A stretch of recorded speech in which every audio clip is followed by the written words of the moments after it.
സ്ഥിരമായി സ്നേഹം കുതിക്കുന്ന ഒരു മനസ്സാണ്. ചിലപ്പോ അതായിരിക്കും.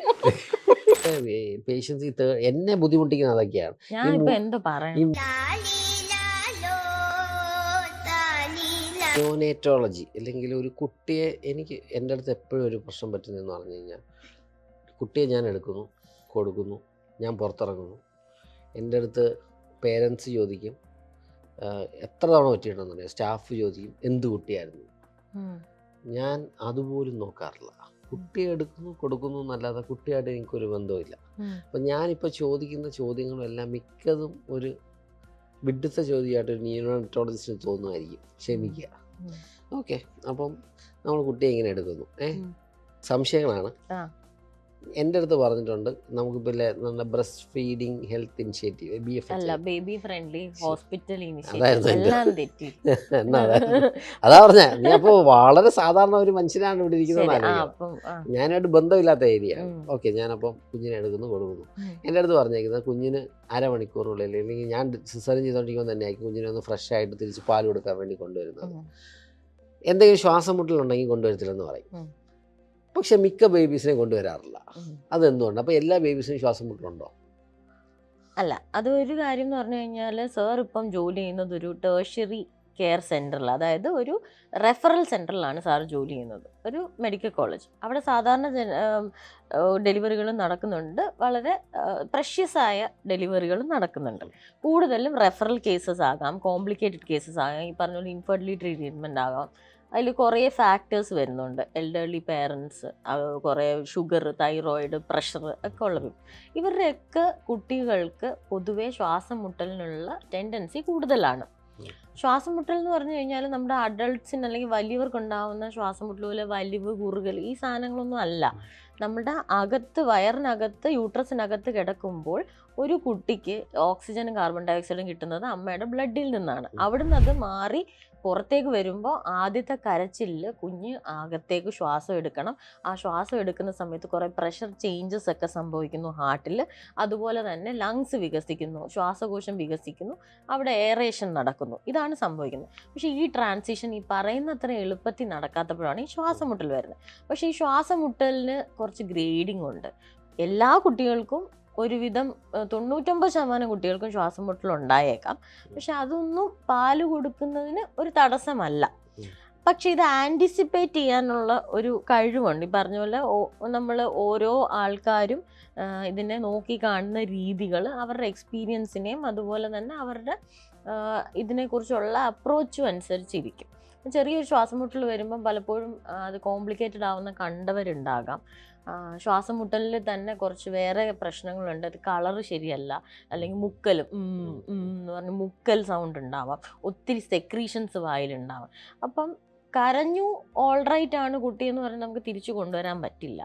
പക്ഷേ ഇതിൽ ഏതെങ്കിലും കോംപ്ലിക്കേഷൻസ് ഒന്നും ഇല്ല, ചെറിയൊരു ശ്വാസം മുട്ടലൊക്കെ ആണെങ്കിൽ എല്ലാ കുഞ്ഞുങ്ങളെയും 1 മണിക്കൂറിനുള്ളിൽ, മാക്സിമം 1 മണിക്കൂറിനുള്ളിൽ നമുക്ക് ഫീഡ് ചെയ്യാവുന്നതാണ്. കുട്ടി കരഞ്ഞില്ലെങ്കിലോ? നമ്മൾ എടുക്കുമ്പോൾ കരയുന്നില്ല, അപ്പോൾ അതാണ് ഏറ്റവും പ്രശ്നം എന്ന് പറഞ്ഞാൽ, ഈ പറഞ്ഞ ഡിഫിക്കൽട്ട് ഡെലിവറി അല്ലെങ്കിൽ ഈ പറഞ്ഞ ട്രാൻസിഷൻ ശരിയായിട്ട് നടക്കുന്നില്ല എന്നുണ്ടെങ്കിൽ കുഞ്ഞ് കരയില്ല.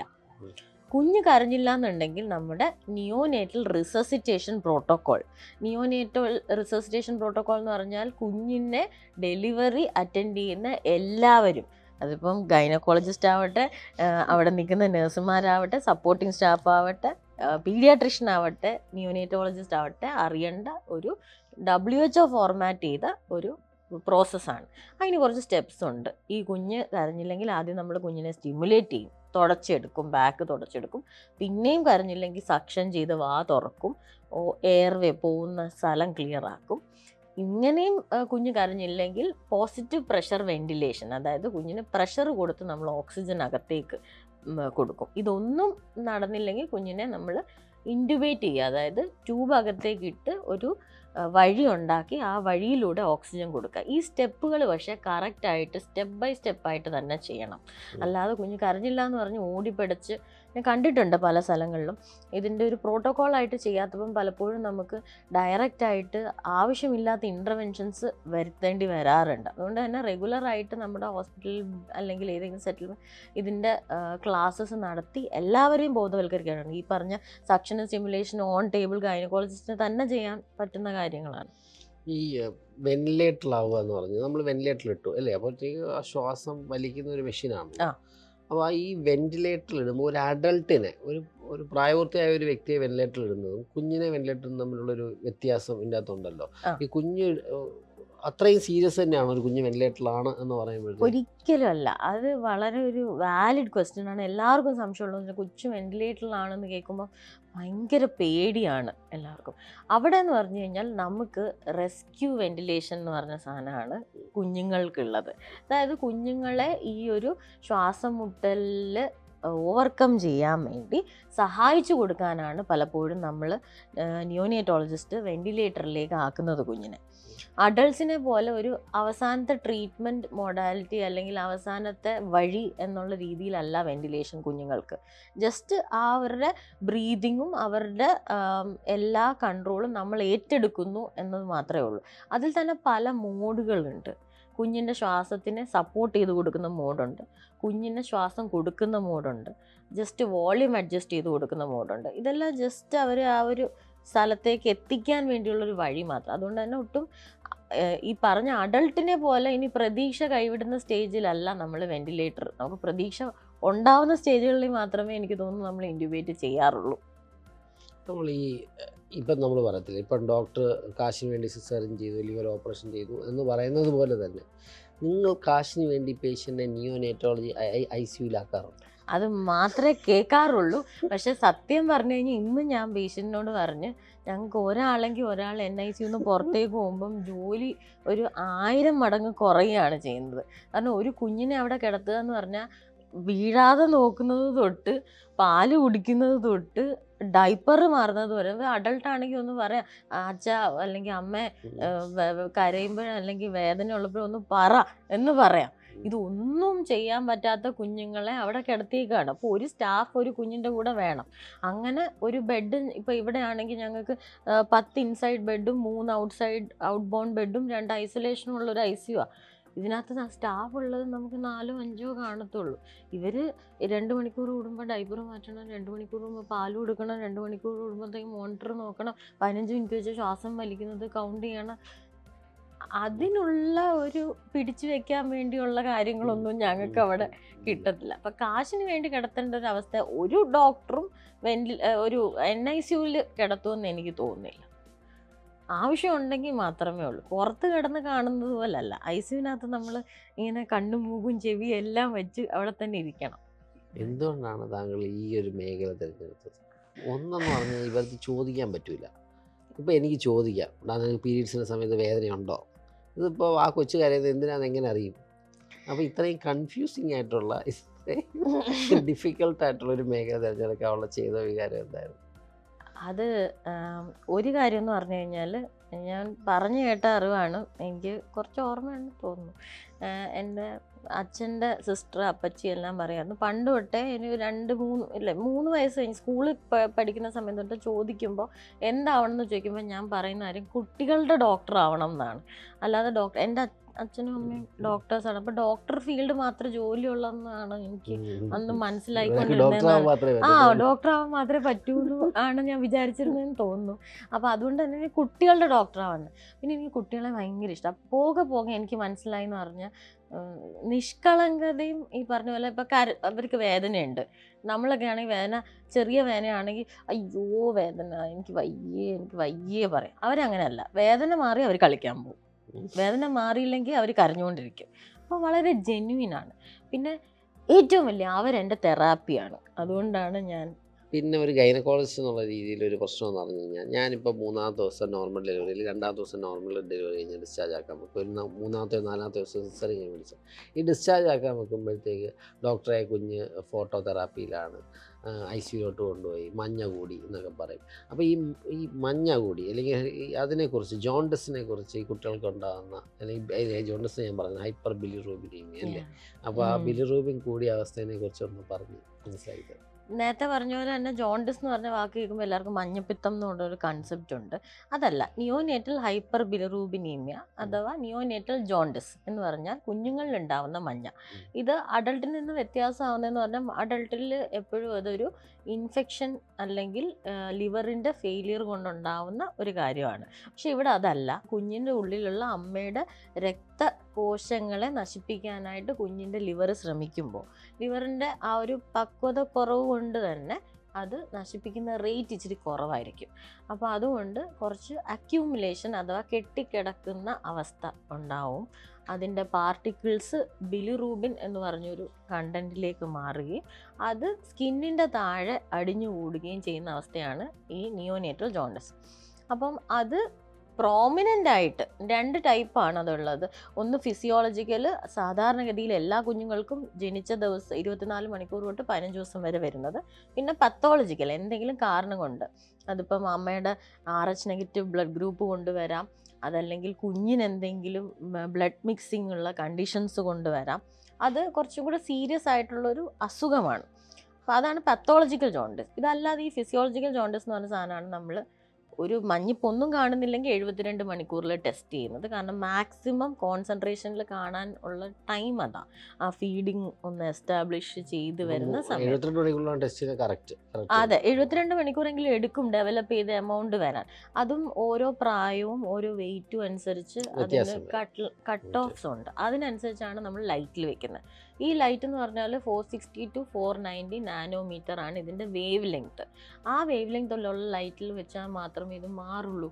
അപ്പം വീട്ടിൽ കൊണ്ട് ചെന്ന് വെയിൽ വെച്ചാൽ മാറുമെന്ന് എന്നോട് ചോദിച്ചു കഴിഞ്ഞാൽ അത് ഡീഹൈഡ്രേഷൻ മാത്രമേ ഉണ്ടാക്കുള്ളൂ. നല്ലൊരു ചോദ്യം. കുറേ വീട്ടിൽ വെയിൽ കാണിച്ചാൽ പോരെ എൻ്റെ അടുത്ത് ചോദിക്കും. ഞാൻ പറയും കുഴപ്പമില്ല, വെയിൽ കാണിക്കാൻ വെയിൽ കാണിച്ചോട്ടെ, ഇളം വെയിൽ കാണിച്ചാൽ വൈറ്റമിൻ D3 കിട്ടും. പിന്നെ ഇച്ചിരി ഇച്ചിരി യു കിട്ടും. പക്ഷെ ഞാൻ ഈ പറഞ്ഞ നാനോമീറ്റർ ഇല്ല, മനസ്സിലായി. അപ്പൊ ആ നാനോമീറ്റർ കിട്ടുന്നത് എഫക്റ്റീവായിട്ട് ഇത് നശിപ്പിക്കണമെങ്കിലും നമുക്ക് ഇത് ചിലവർ പറയും, ഡോക്ടറെ ഇപ്പം 8ാം മാസമായി, ഇവളൊന്ന് വെയിലത്തൂടെ നടന്നൊന്ന് വയറൊക്കെ ഒന്ന് കൊള്ളിക്കണ്ടേ, അല്ലെങ്കിൽ കുഞ്ഞിന് മഞ്ഞ വരത്തില്ലേ? അത് ഇതുമായിട്ട് എന്തെങ്കിലും ഒരു ബന്ധവുമില്ല. Again unscientific. വയറ് കാണൽ ചടങ്ങ് ഞാൻ കേട്ടിട്ടുണ്ട്. ഈ പറഞ്ഞതുപോലെ സൂര്യനെ വയറ് കാണിക്കാൻ വേണ്ടിയിട്ടാണ്. എഗെയിൻ വൈറ്റമിൻ D3 ആണെന്നാണ് എനിക്ക് മനസ്സിലായിട്ടുള്ളത്. പിന്നെ എന്നോട് പറഞ്ഞിട്ടുമുണ്ട്, പണ്ടുള്ള കാലത്ത് വെച്ചിട്ടില്ല, നിന്നെ ആ സമയത്ത് യൂവിക്കാത്തത് ഉണ്ടായിരുന്നു, ഇപ്പൊ ഓസോൺ പാളി കാരണം അതില്ല എന്നുണ്ട്. അപ്പൊ എന്തെങ്കിലും രീതിയിൽ ഈ കുഞ്ഞിനുണ്ടാവുന്ന മഞ്ഞ അമ്മ എന്തെങ്കിലും ചെയ്തതോ, ഈ 9 മാസത്തിൽ എന്തെങ്കിലും ചെയ്തത് കൊണ്ട് മാറ്റാൻ സാധിക്കും? ഒന്നും ചെയ്താൽ മാറ്റത്തില്ല. പക്ഷെ 9 മാസം കഴിഞ്ഞിട്ട് നന്നായിട്ട് പാല് കൊടുത്താൽ ഇതങ്ങ് മാറിക്കോളും. പാല് കൊടുത്താൽ കൂടുമെന്ന് ഞാൻ ഇവിടെ വായിച്ചിട്ടുണ്ട്. ഇല്ല, അത് വേറെ. അത് ബ്രസ്റ്റ് ഫീഡിങ് ജോണ്ടിസ് എന്ന് പറഞ്ഞ സാധനമുണ്ട്. Breast milk jaundice. Breast milk jaundice എന്ന് പറഞ്ഞാൽ ബ്രസ്റ്റ് മിൽക്കിലെ ബീറ്റാ ഗ്ലൂക്കറോണിഡേസ് എന്ന് പറഞ്ഞൊരു കണ്ടന്റ് കാരണം ഉണ്ടാവുന്ന ജോണ്ടിസ്.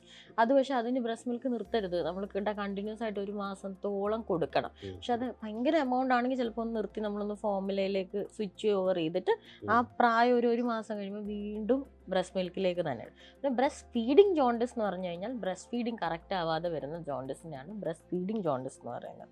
അപ്പം പാല് കൊടുക്കുമ്പോൾ നമ്മുടെ വയറ്റിലെ ഇതിൻ്റെ എൻറ്ററോ ഹെപ്പാറ്റിക് സർക്കുലേഷൻ, അതായത് ഇത് സർക്കുലേറ്റ് ചെയ്യുന്ന എമൗണ്ട് കൂടുകയും. ഈ പാലെന്ന് പറഞ്ഞ വാക്ക് കേട്ടോണ്ടാണ് പാല് ഇപ്പോൾ ഒരു അത്യാവശ്യം നല്ല ഫോർമുലകളൊക്കെ വന്നില്ലേ, ഫോർമുല ഫീഡ്, നല്ല ഈ എന്താ പാൽപ്പൊടിയൊക്കെ സാധനം വന്നിട്ടുണ്ടല്ലോ.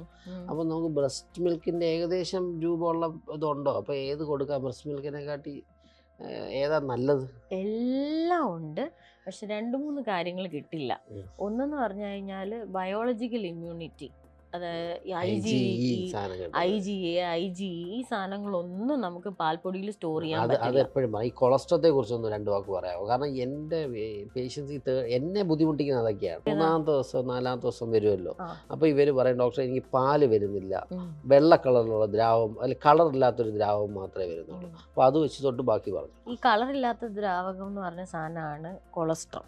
കൊളസ്ട്രോൾ അല്ലെങ്കിൽ ആദ്യം വരും ഒരു മഞ്ഞ കളറിൽ, അതും കൊളസ്ട്രോൾ ആണ്. അത് കഴിഞ്ഞിട്ട് വരുന്ന ഈ നേർത്ത കരിക്കും വെള്ളം പോലെ ഇരിക്കുന്ന സാധനവും കൊളസ്ട്രോൾ ആണ്. അതിലാണ് ഏറ്റവും കൂടുതൽ സെക്രീറ്ററി IgA അല്ലെങ്കിൽ ഏറ്റവും കൂടുതൽ ഇമ്മ്യൂണിറ്റി അടങ്ങുന്ന കോൺസെൻട്രേറ്റ് ഉള്ളത്. അത് കൊടുക്കുമ്പോഴാണ് കുഞ്ഞിന് പ്രതിരോധ ശേഷി കൂടുന്നത്. അപ്പം അത് ആദ്യത്തെ 3 ദിവസം 72 മണിക്കൂറെങ്കിലും എടുക്കും ഒന്ന് പാൽ എസ്റ്റാബ്ലിഷ്ഡ് ആവാനായിട്ട്. അതുവരെ നമ്മൾ ഇത് കൊടുത്താൽ മതി. അത് റിച്ച് ഇൻ ഷുഗറുമാണ്, ഇമ്മ്യൂണോഗ്ലോബുലിൻസും ആണ്. അത് കൊടുത്താൽ കുഞ്ഞിന് അത്യാവശ്യം ഷുഗർ മെയിൻറ്റെയിൻ ചെയ്യും. പിന്നെ കരച്ചിലുണ്ടാവും, അതാണ് ഏറ്റവും പ്രശ്നം. ഇപ്പോഴത്തെ ആൾക്കാർക്ക് നമുക്ക് ടോളറൻസ് ലെവൽ എന്ന് പറഞ്ഞാൽ നമ്മളിപ്പം സെൽഫ് കെയറിനാണ് ഇമ്പോർട്ടൻസ് അല്ലേ. എൻ്റെ മനസ്സമാധാനം, എൻ്റെ സന്തോഷം മാത്രമാണല്ലോ. അപ്പോൾ അതിൽ ഇത് ഭയങ്കരമായിട്ട് നമ്മളെ ബുദ്ധിമുട്ടിക്കും. ആസ് എ മദർ ഞാനത് മനസ്സിലാക്കുന്നു. പക്ഷേ അവിടെ നമ്മൾ ഫെയിൽ ചെയ്താൽ ഈ പറയുന്ന പോലെ കൺസിസ്റ്റൻസി അല്ലെങ്കിൽ പെർസിസ്റ്റൻസ്, സ്ഥിരമായിട്ട് ഒരേ കാര്യം കറക്റ്റായിട്ട് ചെയ്യുമ്പോൾ കിട്ടുന്ന ഒരു റിസൾട്ട്, അതാണ് പാലിലും വരുന്നത്. അതായത് ഈ കരച്ചിൽ കേൾക്കുമ്പോൾ നമ്മൾ മറ്റേ ഫോർമുല മിൽക്ക് അങ്ങ് കൊടുക്കും, ആ അതാവുമ്പോൾ കിടന്ന് ഉറങ്ങുമല്ലോ. അതെ അതെ. അത് പക്ഷേ ഞാൻ എൻ്റെ പേഷ്യൻസിന് അറിയാം, അവരോട് ഞാൻ പറഞ്ഞു കൊടുക്കാം ബിരിയാണിയും ചോറും തമ്മിലുള്ള വ്യത്യാസം.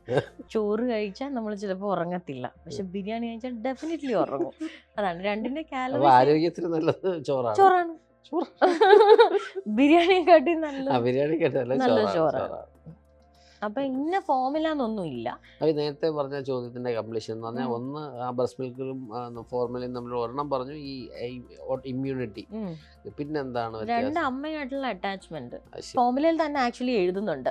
വാലിഡ് ആയിട്ടുള്ള നമുക്ക് ഒത്തിരി നമ്മളെ പ്രോഡക്റ്റ്സ് ഇൻട്രൊഡ്യൂസ് ചെയ്യാൻ വരുന്ന ഒത്തിരി ആൾക്കാർ എനിക്ക് പേഴ്സണലി നല്ല ബന്ധമുള്ളവരുണ്ട്. അവരെല്ലാവരുടെയും ഫോർമുലയുടെ മുകളിൽ എഴുതിയിരിക്കുന്ന കാര്യമാണ് breast milk is the best for the baby എന്നുള്ളത് എഴുതിയിട്ടുണ്ട്. അപ്പം അത് തന്നെയാണ്, അതാണ് ബെസ്റ്റ്. സെക്കൻഡറി ഓൾട്ടർനേറ്റീവ് മാത്രമാണ് ഈ ഒരു ഫോർമുല എന്ന് പറഞ്ഞത്. ഒരു അമ്മയ്ക്ക് കുഞ്ഞിന് കൊടുക്കാൻ പറ്റുന്ന, വേറെ ആർക്കും കൊടുക്കാൻ പറ്റാത്ത ഒരേ ഒരു കാര്യം ബ്രസ്റ്റ് മിൽക്കാണ്. അപ്പം അച്ഛന് സ്നേഹം കൊടുക്കാം, അച്ഛന് പൈസ കൊടുക്കാം, പക്ഷെ അച്ഛന് ബ്രസ്റ്റ് മിൽക്ക് കൊടുക്കാൻ പറ്റില്ല. അപ്പം ഇനി അങ്ങനെ കാലഘട്ടം പരിപാടി അറിയത്തില്ല, പക്ഷെ എന്തായാലും തൽക്കാലം കൊടുക്കാൻ പറ്റത്തില്ല. അപ്പം നമുക്ക് മാത്രം കൊടുക്കാൻ പറ്റുന്ന സാധനം ബ്രസ്റ്റ് മിൽക്ക് ആയതുകൊണ്ട് തന്നെ ആ ബോണ്ടിനെ ഇത് ഭയങ്കരമായിട്ട് ഇൻഫ്ലുവൻസ് ചെയ്യും. ഏകദേശം ഒരു ഐഡിയ കിട്ടിയിട്ടുണ്ട്. ഇനിയുണ്ട് കുറേ ക്വസ്റ്റ്യൻസ്, എന്നാലും ഒരു ഓവറോൾ ഒരാൾ പ്രഗ്നൻ്റ് ആവുന്നത് തൊട്ട് ഡെലിവറി കഴിഞ്ഞ് ഒരു ഡിസ്ചാർജ് ചെയ്യുന്നവരെയുള്ള കാര്യങ്ങൾ നമ്മൾ പറഞ്ഞിട്ടുണ്ട്. നമുക്ക് മറ്റൊരു ടോപ്പിക്കുമായിട്ടോ അല്ലെങ്കിൽ നമുക്ക് ഇതിൻ്റെ ഏതെങ്കിലും ഒരു പെർട്ടിക്കുലർ ടോപ്പിക്കുമായിട്ട് നമുക്ക് നെക്സ്റ്റ് ടൈം നമുക്ക് മീറ്റ് ചെയ്യാം. Thank you.